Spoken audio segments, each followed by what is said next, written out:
Hello and welcome. If you're new to my channel, my name is Christina, and in today's video, I'm going to share 4 easy DIY projects with you. It's all about decorative finishes. So I'm going to talk you through all the materials plus the supplies and techniques that I use. So let's head over to project 1.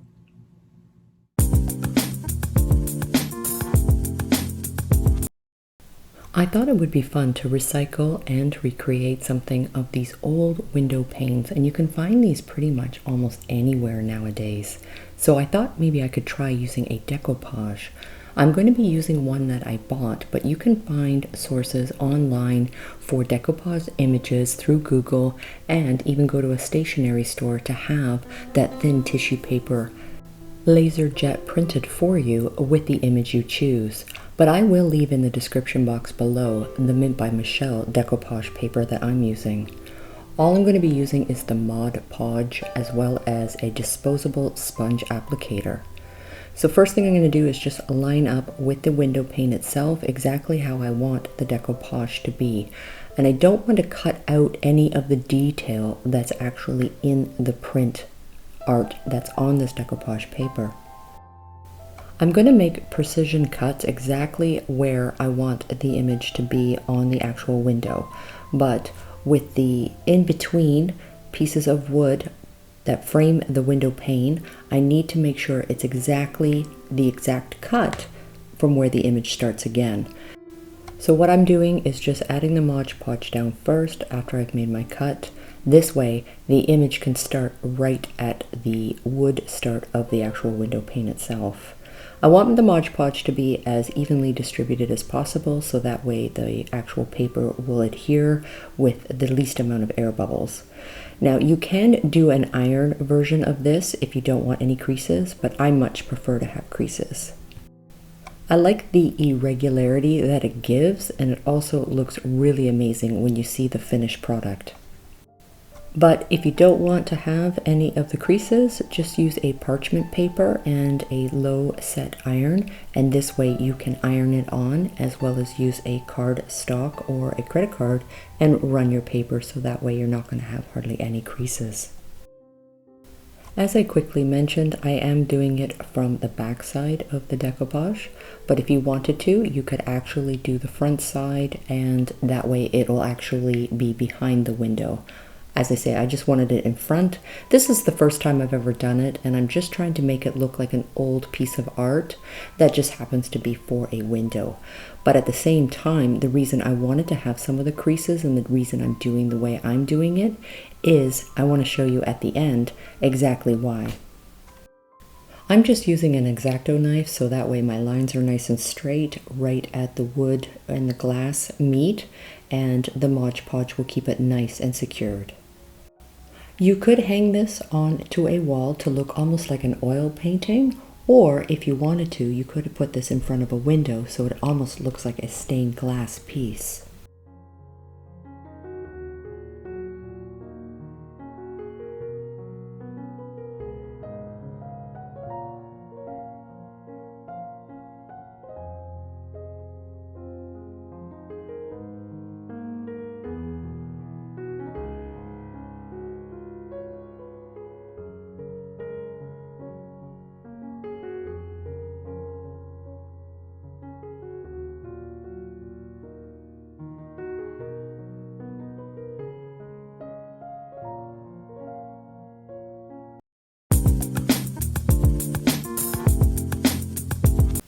Again, doing a decoupage can be a lot of fun. It's a great way to add character even to furniture pieces, and I'm really enjoying these decoupage pieces that I got.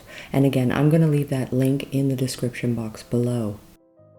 This is a simple little experiment table I have played with many times, painting and just playing with different decorative finishes and painting techniques, and I thought by adding in the decoupage onto the face fronts of the drawers, it would actually look quite striking. The trick is if your image has a face or an action going, you want to be careful where the holes of your dresser drawers are going to be for the hardware. Again, just going to use that Mod Podge and a disposable sponge applicator, and you just want to evenly distribute your Mod Podge and carefully lay down your decoupage paper. I thought it might be fun to actually do a little experiment with this dresser as well. So I really want to go with kind of this crackled age look through the entire piece, not just the decoupage, but I'll get to that in just a moment. Again, I want to go for a little bit of a creased look, and that's actually going to add to the other component and step that I'm going to do to the rest of the dresser. But if you prefer, you could just use a little parchment paper and a low set heated iron, and that will help move all of the wrinkles and smooth out your decoupage image. So I'm just going to use that X-Acto knife just to cut precision in between the drawers for their opening. I found the easiest way with the drawer fronts is by placing them all together, and I would actually run the Mod Podge over 2 drawers. That way I could run it really smoothly with my hands, and this way when I go with the X-Acto knife, everything turned out nice and even to the decoupage image. Making creases is fairly easy with a thin sheet. It's similar to a tissue paper. But you don't want air pockets, that's the big thing. So it's really important to really smooth that out so you don't have the air pockets, just the creases. I have lots of the Mod Podge still on the disposable sponge, so I'm just going to run a little bit along the side so that way I can wrap the decoupage for when they go into the drawer and everything is nice and cohesive. So what I wanted is the creases to continue. So I continued to add some more of the Mod Podge. Now I'm going to add straight white tissue paper, and I'm going to line it up with the decoupage along the drawer fronts. And I'm thinking I'm going to continue this on both sides of the actual dresser. Again, just really important to make sure you smooth it out really well, and this way you don't have air pockets. I really love the crease look, and I thought by wrapping it around the entire dresser, I could actually create this kind of worn, cracked look using some of the other products I'm about to use in just a moment.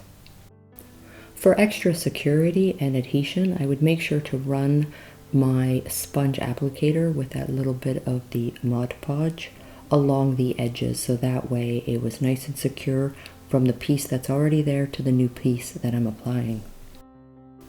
So I'm going to continue on with the rest of the dresser, and I'm just going to use the regular tissue paper you can get it even at a dollar store.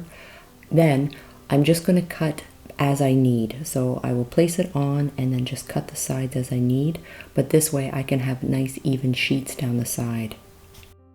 You can place your project on its side so that way it's horizontal. I'm doing it vertical, but I just need the sheet to lay flat, and then this way as I run my hand through it, it's going to create the creases from the tissue itself. The whole process went very, very quickly, and I'm just going to give it a few moments to be completely dry before I go and add my chalk paint. So I want to use some of the colors that I'm already seeing in the decoupage image, and then I want to create kind of a painting, especially for the front, as well as adding some age of highlights and lowlights. I'm going to do that with the paint as well as some decorative waxes. I'm going to be using kind of a muted green, it's an ash tone green called Chateau Gray, as well as En Fleur, which is a kind of a chocolate color.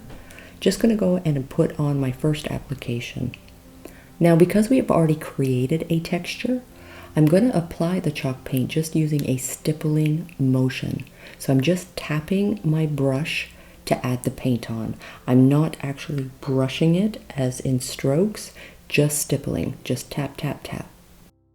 The stipple motion of applying the paint this way will also add in another added texture. So that way it's going to kind of be adding texture on texture. So it's going to look a little bit more organic.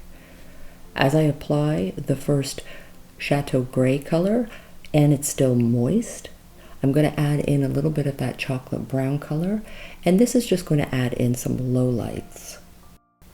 I am using separate brushes for each of my paint colors, and this way if I run one color into another, what it's going to end up doing is just kind of creating a new color. So you're adding in some colors but creating colors at the same time. I also find by doing the stippling motion, I can just keep tapping the colors in, and this way it blends in so nicely and smoothly, most of all, really easily. Now to draw that decoupage in a little bit more into the dresser, I'm going to use a graphite color, which is a really dark gray, if not kind of a charcoal black color. And I'm going to use a very tiny amount. Again, just using a separate brush, I'm going to tap it into the already moist chalk paint I have. If you find that the conditions you're painting in is causing the paint to dry, just have a spray bottle on hand and just tap in a little bit of mist spray onto your chalk paint just to keep it activated. It is really important when you're working with a few different colors to make sure you're just using a very small amount on the tips of your brush. You don't need very much paint when you're just adding in some highlights and lowlights, and have some fun with it. It's actually very therapeutic. Now you're going to note that you can't really tell that there's a tissue paper. It actually looks more like an aged crack look that I've created. And as I get more and more into the waxing, we're really going to put a lot of emphasis and highlights and lowlights to that. As I bring the paints closer to the decoupage part, what I want to do is just lightly circle it into the decoupage, so this way it looks like a complete piece as if it was painted in there. I found these glass hardware pieces. I can't even remember where, but if I can find them on Amazon, I will leave them in the description box below. To seal the chalk painted project, I'm just going to use the clear wax to seal it. And this is really important if you are going to use any of the dark waxes or the white waxes. This way you can control the level and the amount of wax that you want. So think of this as a clear base, and when you go to add any of the dark or finishing waxes, you can add and take away with the clear wax as much or as little as you want. I just apply it with a lint-free cloth. As you can see, I'm just using a shop towel. This way you're not going to get any lint into the actual clear wax, but you can see now how heightened your chalk paint projects come and how much more rich the colors become. I'm going to use a small little applicated brush for wax. It's pretty tiny, but this way I can get into the corners and crevices, again just to create some dark low lights. Then I want to create some more highlights.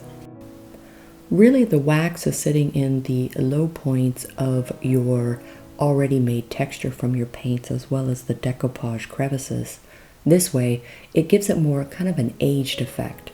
I'm just going to lightly take the dark wax and just kind of glide it up and down, so all those creases from the decoupage paper and tissue paper can grab that little bit of dark wax and almost give it a nice cracked look.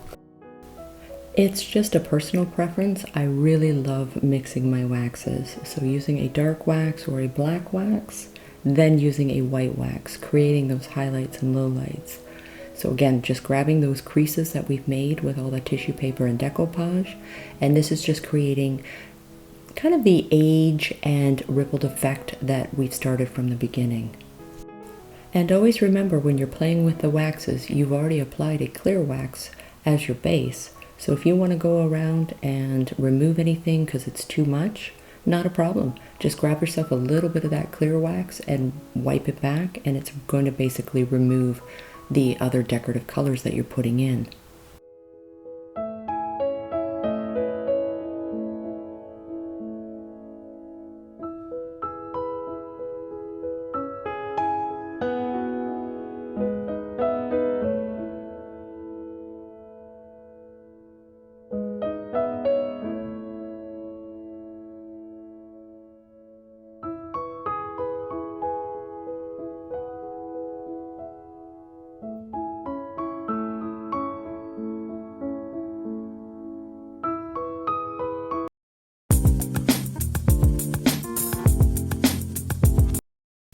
I have this glass vase that I purchased a while back at a thrift shop for $8, and I thought maybe I could try something with the textured ideas of using the tissue paper with the Mod Podge and see what I could create for a really interesting and unique look.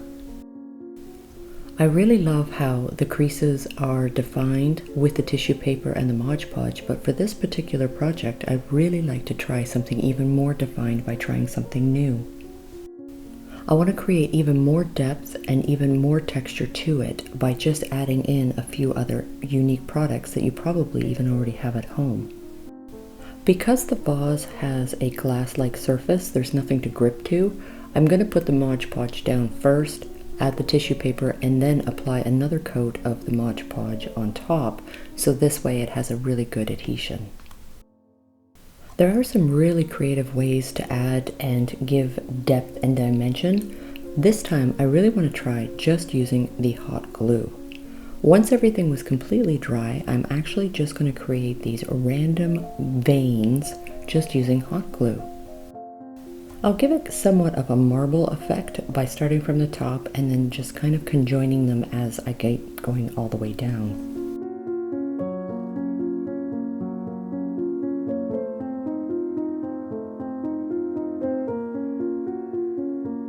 Now to add for some paint texture, I'm going to mix a little tiny bit of the baking powder, and I'm going to use chalk paint in Old White as well as some Enfleur, which is the chocolate brown again. I'm going to use old chippy brushes.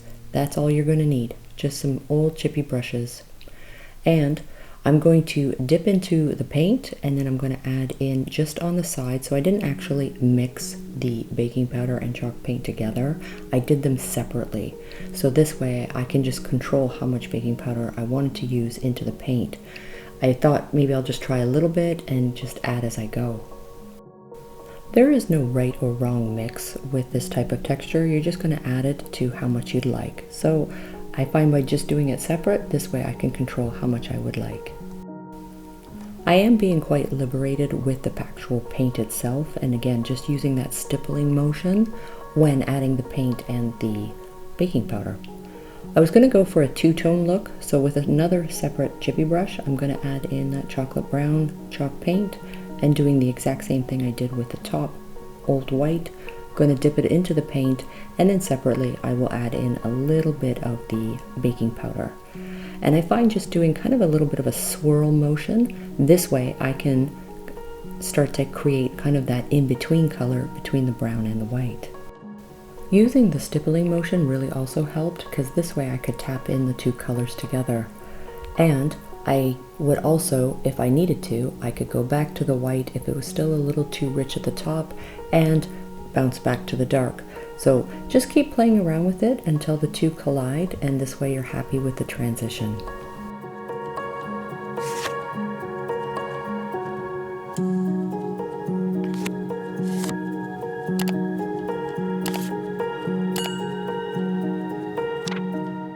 Once everything's completely dry, you can seal it with a matte or a sheen finish.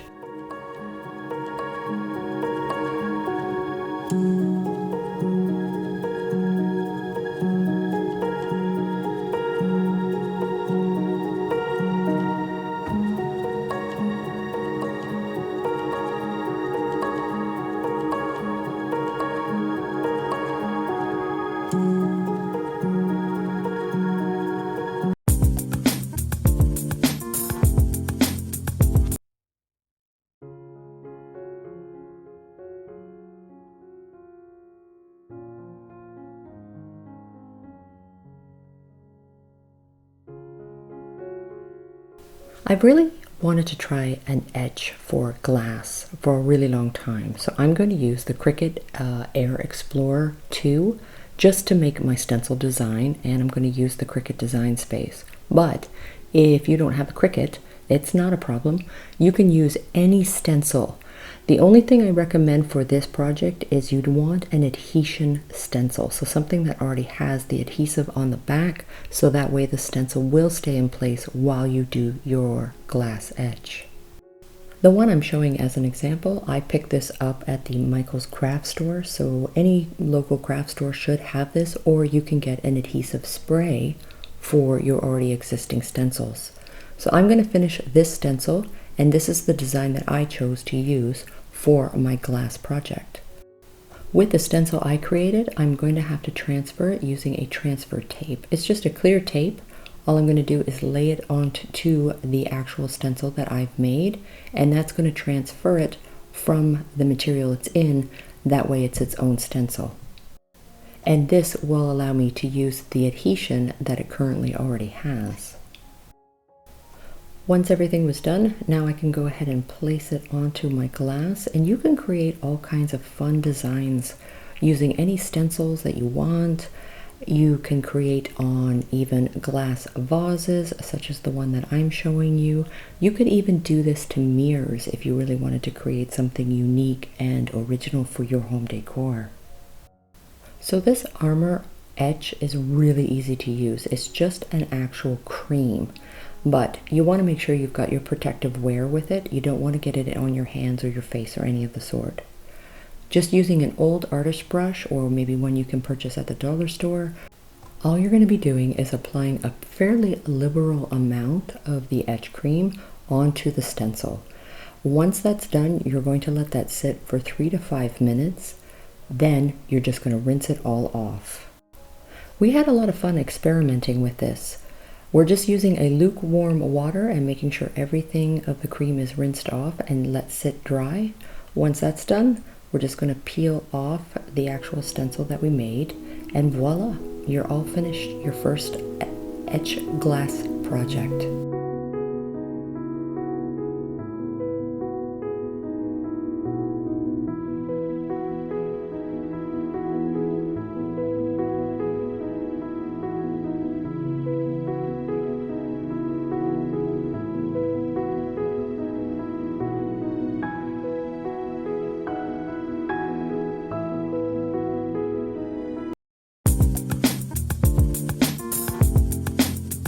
So I wanted to give a few details about why and where we're going to be moving to, since we recently just sold our home. So I'm just taking a seaplane from our home now over some of the most beautiful scenery in BC, British Columbia, Canada, heading over to Vancouver Island, which is actually our capital here in this province. Both Ryan and I are really excited to call Victoria home, as not only is it beautiful, it's historic. And that's why we've recently purchased an old historic home. It's actually heritage designated, and it's built in 1890, making it 130 years old. And I'm so looking forward to sharing more details as well as the inside tour of our new home. Thank you so much for watching today's video, and please let me know in the comments below which one your favorite project was, or if you have any questions. I have so many more fun DIYs, furniture transformation, and room makeovers to share with you. So if you haven't already, hit the subscribe button and notification bell. It's going to tell you when I upload my next video. And until then, take care, and I'm really looking forward to seeing you soon.